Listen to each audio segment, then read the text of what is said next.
Bhatt. He's also Director General of the Indian Space Association. And in Philadelphia in the US, we have Derek Pitts. He's Chief Astronomer and Planetarium Program Director at the Franklin Institute. A very warm welcome to all of you. Derek, first of all, the big question, of course, that everyone's asking today is what happened? What went wrong with the Luna 25? Well, for the reports that we've had so far, there's an indication that there was a malfunction with a landing maneuver that the Russians were attempting to begin the landing sequence. They were moving from one orbit level down to another orbit level, and as far as we know, either the rocket fired too long, fired too little, or fired in the wrong direction, and the result was a crash onto the surface. So unfortunately, that last landing maneuver, it seems, did not work. Steve, just how embarrassing is this for Moscow? I mean, it's a far cry, isn't it, from the sophisticated space program of the former Soviet Union? It certainly is. They landed a number of times in the past on the moon. They landed successfully, the only ones to do it, 10 times on the surface of Venus, and the crash comes at just an embarrassing time because another nation is about to try to do the same thing. But in fairness, people, nations, companies crash on the moon all the time. There have been 2 crashes on the moon in April alone of this year by 2 different nations. We'll get to that other nation in just a moment. It is, of course, India.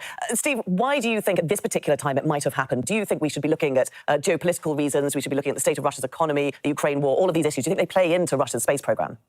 I think they do. Maybe Ukraine, not so much, because this lunar attempted landing has been planned for a long time. But at some point, what was the Soviet program became the Russian program, lost a lot of funding, lost political emphasis. The truth that most of the early space programs were intended for geopolitical prestige more than science. And so they haven't had the steady funding that the NASA and some other nations have had for many years and get practice in building spacecraft flying missions with all the latest technologies. Russians also may be behind in some technologies, but also there are crashes and unexpected events that can occur to anyone's program. Okay, General Bhatt, let's get on to India. So just before we do, I can see, Derek, you want to say something. Do you want to jump in there? Laura, I was going to point out that in addition to that, the other thing is that it has not helped the Russian space program at all, the embargoes that have been imposed on Russia since the beginning of the conflict with Ukraine. So one result of that is the lack of supply of hardened electronics and very, very reliable electronics that are needed to sustain spacecraft in the horrible environment of space. I mean, we don't think of space really in the way that we should, which is it's not a benign environment at all. It's very, very difficult on electronics, and all of that makes this work difficult for any country. But if you don't have the components you need because of political embargoes, then that really does multiply your chances that you might run into a problem. OK, well, let's move on to what we hope will be a more successful operation in the next couple of days. General Bhatt, the spotlight is now on India, hot on the heels, of course, of Russia. Could be the first nation to land on the far side of the moon. Are you confident of success? Oh, definitely. After India has already had 2 missions, Chandrayaan-1, which was a total success, Chandrayaan-2, which was partially successful, and of course, our lander that time crash landed. But the lessons learned from that, I'm very sure, have been picked up very well by scientists. And this time, they have had all the fail-safe mechanisms put into it. They have learned the right lessons, and I'm very sure in next 2 days we'll have a very good news when the Vikram lander lands at the moon. Yes, it's a tough call, but I'm so confident that this time our scientists will do it. I suppose, of course, one of the key differences here between yours and the Russian program is, as you say, this is the 3rd time that you've been attempting this. You've had one success, one partial success, and this is all following on. You've learned a lot of lessons. The Russians, on the other hand, hadn't tried to land on the moon in 50 years. Oh, yes. Though if you see in terms of record, they are one of the nations which has landed on the moon. But yes, there's been a large gap. And at times, maybe there is some loss of expertise. But the most important thing is, like one of my other fellow panelists has said, space is unforgiving. And any small mistake can lead to a successful mission becoming unsuccessful. And that is what would have happened. And I guess that's what makes it so compulsive and so fascinating for so many people. Give us an idea, General Bhatt, of what Chandrayaan-3's mission is going to be on this far side, on the south pole of the moon. Presently, the stated mission is, and the most important is, a soft landing on the moon, on the south side. The number 2 is, after the lander is landed there, the rover will be tried out, because the rover is also going along with the lander called Pragyan. And also, there will be a number of scientific tests, including the testing of soil and other scientific instruments which have been put there. Just one more question to you, General Bhatt, before we move on to our other guest. India, of course, was the first to discover water on the moon some 10 years ago. That is a key issue, isn't it? A reason for people to return there again and again. Do we have any idea how to extract water from the moon? Well, me not being a scientist would not be able to answer your question completely. But what we have learned from our first mission and what the things are happening, we are expecting that on the southern side, we will find water. And that would be very important for future missions which go to the moon, or maybe for exploration of all other parts of space. OK, let's bring in Steve. Steve, what does happen when one does find water on the moon? What's the next step? Well, the big step, unfortunately, in the opinion of some people who are concerned about preserving the lunar environment like a national park is that you find ways to exploit it. And it's critical to find ice on the water, because I'm pretty sure there's no bottled water up there. There's no actual ocean on the moon. There are no underground springs. It's going to be in the form of ice. There's some traces of water vapor because the ice evaporates or sublimates. And so you have to see exactly what form the ice is. Is it all tiny particles mixed up in the lunar soil, which is sharp and cutting particles that are dangerous to handle, let alone inhale if they get in your lunar pod? And so you have to see exactly what form it is and develop the technology that best extracts it, gets rid of filters out the rock particles, and turns it into a liquid or a compressed gas. And you need this water because if you're going to have people working on the moon for more than a few days, as they did when the NASA astronauts were there in the 1970s, they've got to have oxygen to breathe. They've got to have water to drink and for other purposes. If you have almost any industrial process or even just cooking, you need water. You can't bring it. You can bring it from Earth for a few days. You can't bring enough to stay there for a month or two or indefinitely, because for every pound of water, you need many more pounds of rocket propellant. And then you need a rocket bigger than even Elon Musk contemplates making. To develop the moon, to live on the moon, you need water and oxygen. You can get the water from the ice. You can take some of that water and split it electrically into oxygen and hydrogen. The oxygen to breathe or to be used as the oxidizer and rocket fuel to get you home or to go somewhere else on from the moon. So water is critical. Steve, do you think we should do this? Do you think we should exploit the water and the resources on the moon, or should we preserve the natural environment there? I think you can do both, as we do on Earth. The miners don't have a great record, and there are people who fear they'll have a worse record on the moon where there's no local inhabitants to have a picket line.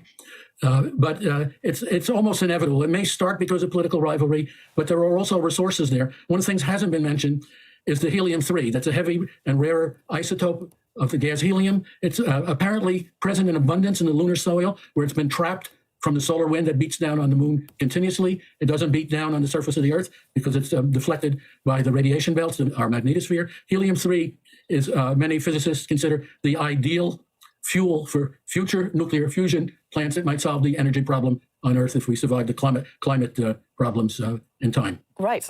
Derek, Steve has brought up a lot of points there. A lot of valuable resources, firstly, that appear to be on the moon. Is there going to be a big question over who owns them, who has the rights to exploit them, and who can benefit from them? Well, first of all, who knew that the south pole of the moon was going to become so popular? It was the discovery of water there that really started that part of the popularity of the moon. And as Steve points out, this is incredibly important because of the need for the resources to explore the rest of the solar system. But as far as ownership of the moon is concerned, there have been policies in place since the 1960s that talk about ownership. And the intention was that the moon was going to be very much like the research bases at Antarctica, where no one owns the moon or owns any of the planets. And so it really has been brought down to who can get there first to exploit what resources are there. So I don't think we're going to see anytime soon any kind of lease arrangements or any kind of real estate sales of parcels of the moon or anything like that. But it all really comes down to who gets to where first to make use of the resources available. And General Bhatt, with India at the moment leading that race, is this a conversation that's being had in New Delhi? I mean, why is the Prime Minister Narendra Modi making space exploration such a priority? Firstly, space is the ultimate in science. And fortunately for India, in the last 60 years, ISRO has kept us at the high table of the space-faring nations. One part of it is research and exploration of the universe, which is being led by ISRO. And the second part is the commercial part, or the usage of space, which has now touched every life everywhere. The space now has become a necessary part, be it for communication, be it for remote sensing, be it for navigation. And along with what was led by governments previously, now the private sector has also become a co-driver. And even our Prime Minister in 2020 made this historical decision of opening space to private sector, and our nascent industry in the private domain also now growing up. It is, isn't it? I mean, they're looking at the private space or the space industry in India, the private startups, and they have doubled since 2020. Do they support the national programme, or are they in conflict with it, in competition with it? How does it all work? I mean, is everyone working together in one great big cosmic happy family? Well, they are totally in coordination with our national program. In fact, we've had one successful launch by a startup, suborbital launch, and very soon they'll have an orbital launch. Another company is waiting to make engines by 3D technology, 3D printing, a complete engine, and all they are being hand-holded by ISRO. It's a win-win situation with cooperation between government agencies and private sector. Even some of our new startups who've been able to make satellites and launch them successfully have been provided all the support from the government and from ISRO. Okay, what we are looking at is a very Derek, you want to jump in there? Yeah, so just let me point out that with all due respect to all due respect to all of the players in the space realm these days, we also have to keep in mind that this is also a question of national pride for every country that's involved in this, and it's also a story about technological superiority. I think that one of the things that drove the space race, that has always driven space races, is the desire to demonstrate a technological superiority that's held by a nation, and thus is a great source of national pride. So we can't leave out the fact that having that technological superiority in space also points out, and suggests to everyone else that you have a superior technology capability that may be beyond everyone else. So that is also a very serious issue or consideration when we think about all the other parts and pieces of wanting to do this space exploration, and all those altruistic pieces. They're nice and everything, but let's not forget the parts about national pride and demonstration of technological superiority. Absolutely. Steve, that's a fair point, isn't it? And I think you brought this in at the beginning of the discussion, that there is this sort of the parallel track of national ambition, national pride, technological advancements, as Derek says, and science. Do these two tracks go hand in hand when it comes to exploring space? Then, of course, you've got the commercial aspects too, or are they sort of in conflict with each other?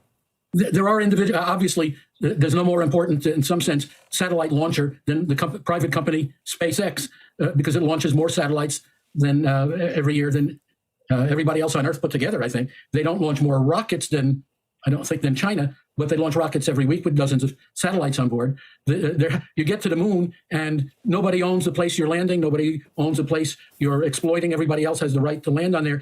The international space agreements really were just say that other bodies in the solar system beyond Earth are sort of common property. They don't lay down any principles, and if they did, it doesn't mean that we or anybody else would always follow them. The question is, whoever lands first near one of those craters near the South Pole of the Moon, where you've got continuous around-the-clock solar energy available on the rim of the crater and continuous dark shadow in the bottom where you can live safely and mine your water. Whoever lands there, what if somebody lands right next to them? Are they casting a shadow on their solar panel? Are they encroaching on their limited deposit of ice? There's a lot of moon out there. There aren't a lot of known great places to land right now.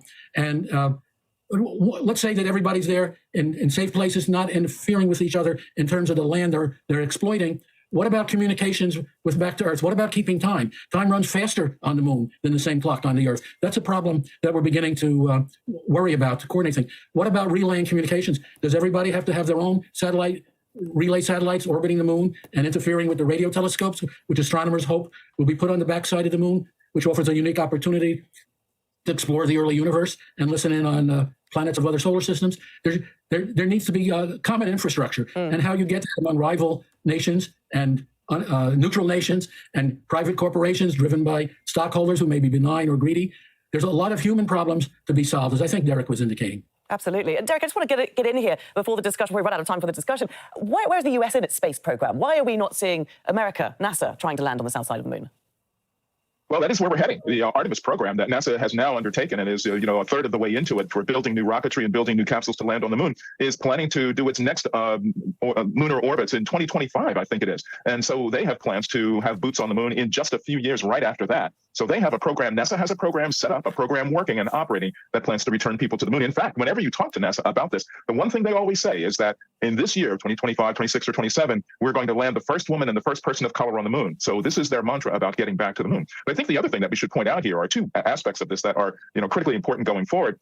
One is that when you look at the commercial models for space exploration and space exploitation, there really aren't any working financial models yet that make sense. In other words, yes, you can launch plenty of satellites, but who's really making money at this, on a long-term basis, particularly when we talk about deep space exploration? Is there a financial footing, a financial model that makes sense for an independent company to spend time mining space somehow? And number two, on the other side, as we mentioned earlier, this is challenging. Space is hard. Space is dangerous. Space is deadly. And one thing that could help everyone would be if this were a community endeavor instead of a separate endeavor, by individual countries. If we could coordinate our efforts together, we could not only share the expense, but we could share the risk as well and share the resources as well. But so far, because of the fact that this is much more about national pride and demonstration of technological superiority, oh yes, and there's the research that goes along with it, right now we're in a place where we're all trying to do it individually. And General Bat, do you agree with that? Do you hope for more cooperation in the future? I know that India is planning to cooperate with Japan this month on a space program, but there is cooperation there, but it's sort of in bits, isn't it? Do you think that the world should cooperate? Is one domain where there has always been cooperation. And if I look back at the history of our space history, we have been our allies have been USA, France, Japan, even Russia. And space is one domain where all nations have cooperated till now. yes, there is national pride. There was at one time a major competition of the first satellite, the first man landing on the moon and all. But if you see the International Space Station, it has been a great example of cooperation. And I see cooperations like that in the future also when we explore the moon or maybe beyond to Mars and wherever. OK, well, on that very positive note, thank you very much to all our guests for joining us. And General Anil Kumar Bhatt, we wish you the best of luck with the scheduled landing on the south side of the moon on Wednesday. Thanks also to Steve Marin and Derek Pitts. And thank you too for watching. You can see the programme again anytime by visiting our website, that's aljazeera.com. For further discussion, do go to our Facebook page, that's facebook.com/AJ Inside Story. You can also join the conversation on X. Our handle is @AJ Inside Story. From me, Laura Kyle, and the whole team here, it's bye for now.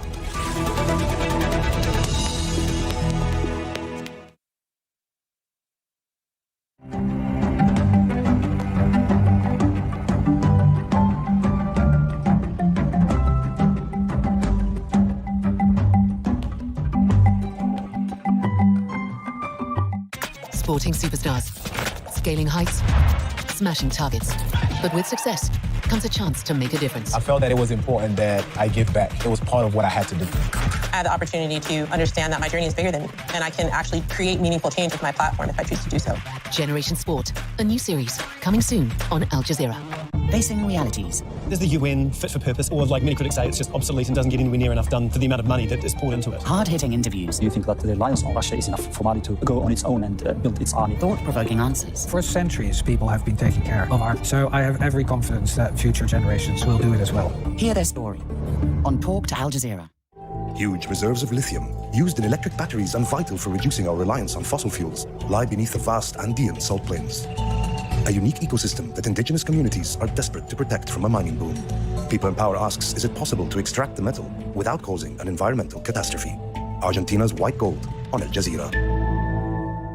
Bronx, New York, 1973, the birthplace of hip-hop. A young man named Clive Campbell, better known as DJ Kool Herc, got the movement started and people dancing at a back-to-school party. It was right here on Sedgwick Avenue in the Bronx in this ordinary-looking apartment building where a party full of teenagers helped launch a new music style. Using funk, soul, jazz, and rock classics, they created an entirely new sound in what has since become a multi-billion-dollar industry. The Universal Hip Hop Museum, currently under construction, seeks to preserve the movement's roots and resonance around the globe.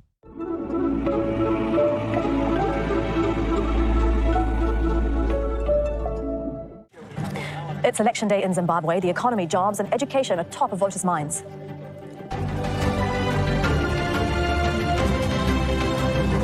Hello, I'm Elizabeth Puranam, and this is Al Jazeera live from Doha. Also coming up, thick smoke engulfs parts of Greece with wildfires spreading in the northeast. I'm Famida Miller at the 15th BRICS Summit in Johannesburg, where expansion of the bloc is expected to take center stage. And it's the final countdown as India attempts to become the first to land on the moon's southern pole.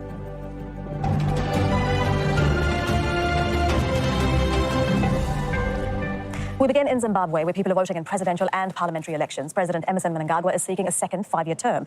Earlier, he cast his ballot in the central city of Kwekwe. Mnangagwa campaigned on promises to create more jobs and upgrade crumbling facilities. His main challenger is Nelson Chamisa. The opposition leader hopes frustrations about corruption, high inflation and unemployment will encourage people to vote for him. I think this time around, there was quite publicity.